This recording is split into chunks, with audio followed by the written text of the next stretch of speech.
Detroit, then and now. The American city of Detroit was like Paris, some people said. It had a big river, beautiful wide streets, and important buildings. Then in the 20th century it was called Motor City because of the number of car factories there.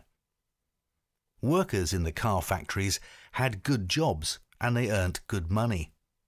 It wasn't unusual to own a home, a boat, and even a holiday home. In the 1950s, new highways were built and lots of people moved from the city centre to the suburbs. Life was good.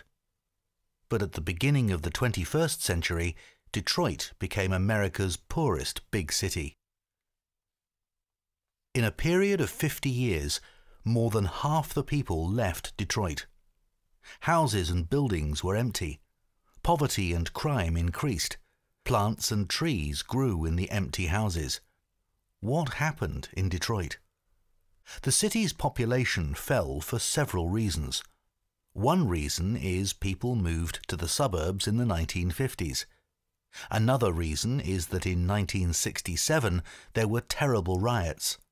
A lot of people were scared of coming to the city.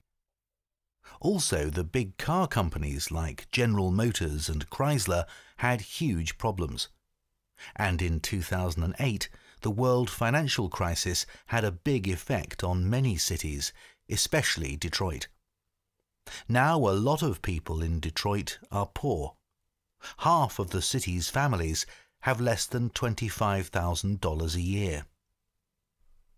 In 2013, the city of Detroit was bankrupt. It was the biggest bankrupt city in American history. But then something began to change. It was a new beginning for the city. It had some money to improve small things like lights in the streets, and so people felt safe. The police came quickly when there were problems. Old, empty buildings were demolished. There is now space for new buildings, and there are new businesses too. The city gave $10,000 to 30 new small businesses. Now there are grocery stores, juice bars, coffee shops, and even bicycle makers. Finally, the city is working again.